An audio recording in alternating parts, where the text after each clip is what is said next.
Well, thanks for doing this. We really appreciate it. And Sure. I mean, just to sort of set the stage, I think we sort of have your shared concern about AI and about, one, people not really understanding what it is, but also understanding sort of the potential consequences for humanity. No problem. I might occasionally need to stop and check for any emergencies coming through. That's understood. They said to happen, fortunately.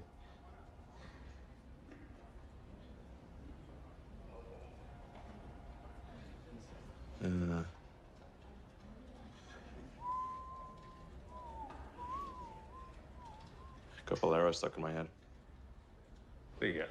Sorry? What's that? I have Bolero stuck in my head.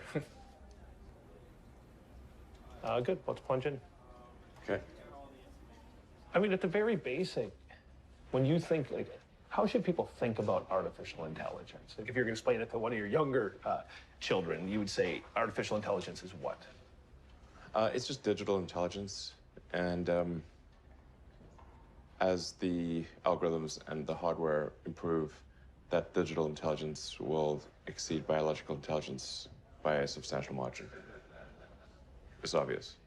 When you say that will exceed human intelligence, at some point soon, the machine's going to be smart, not just smarter, like exponentially smarter than any of us. Ensuring that the advent of AI is good, or at least we try to make it good, seems like a smart move. But we're way behind on that. Yes, we're not paying attention. We worry more about what name somebody called someone else than whether AI will destroy humanity. That's insane. Before we get to like solutions, we're like children in a playground. This could be a huge problem for society. What are the scenarios that scare you most? Humanity really is not evolved to think of existential threats in general. We're evolved to think about things that are very close to us, near term, to be upset with other humans, and not to really to think about things that could destroy humanity as a whole. But then in recent decades, just really in the last century, we had nuclear bombs, which could potentially destroy civilization, obviously. We have AI, which could destroy civilization. We have global warming, which could destroy civilization, or at least severely disrupt civilization. And excuse me, how could AI destroy civilization? You know, it would be something the same way that humans destroyed the habitat of primates. I mean, it wouldn't necessarily be destroyed, but we might be relegated to a small corner of the world. When Homo sapiens became much smarter than other primates, it pushed all the other ones into small habitats. They were just in the way.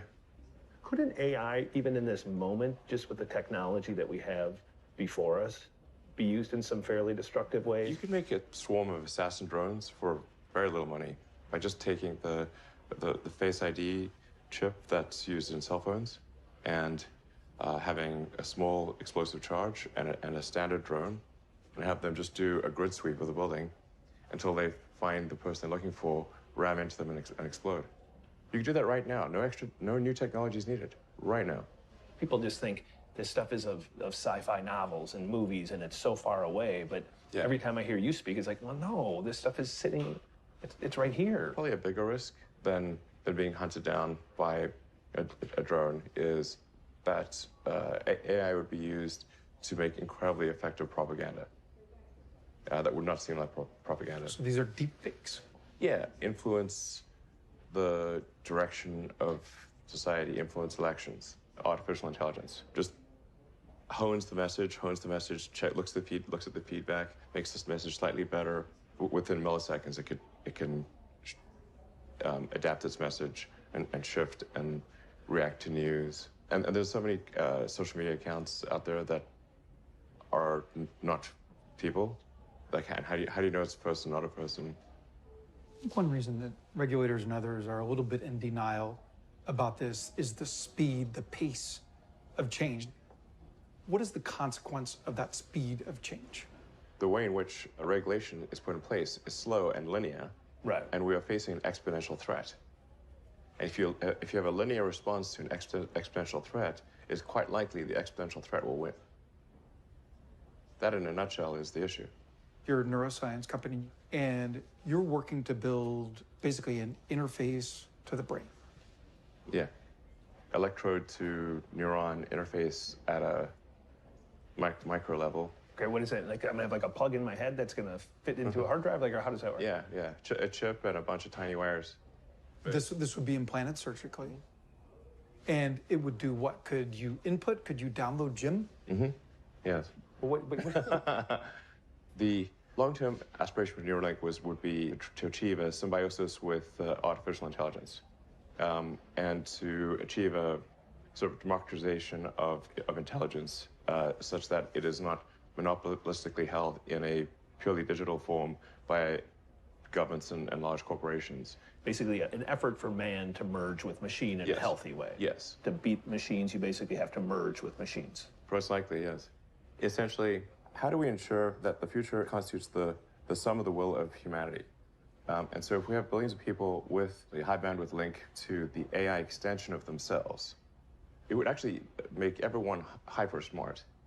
Okay, so you... This is very esoteric. Yeah, no, but you say this is more psi than phi, so you believe we're headed this I way. believe this can be done. When will I be able to get the interface implant? It's probably on the order of a decade. And by the way, you kind of have this already in a weird way, in that you have a digital tertiary layer in the form of your phone, your computers. You basically have these computing devices that form a tertiary layer on your cognition already. So wait, we have that imprint in our brain, implant in our brain. Yeah. We download most of Jim. Then could I, in the digital Jim, could I make him a skilled Mandarin speaker or a tuba player and re-upload it to him? Yeah. Along the way, Neuralink is going to help solve a lot of nerve problems. Like, so, in fact, we're just talking about, okay, what would it take to really solve for spinal cord injuries? We already know how to do this. Implant electrodes into the motor cortex of the brain, and then bypass the severed section of the spine and have effectively local microcontrollers near the muscle groups. It could restore full limb functionality. Very exciting what can be done here. And it's just memory. Like, as people get older, they lose their memory. As I was saying, it's incredibly sad when a mother forgets her children, and that can be solved too. I've seen you speak in person. We've watched some of your interviews. Like, sometimes you seem visibly sad about what's happening.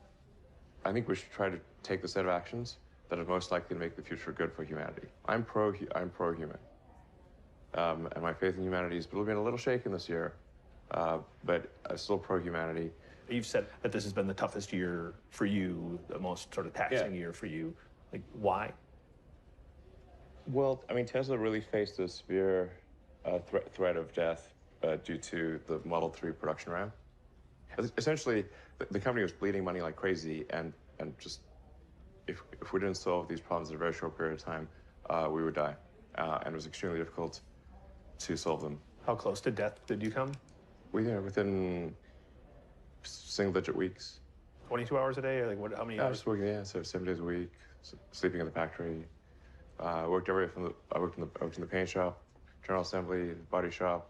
You ever worry about yourself imploding? Like it's just too much? Absolutely. No one should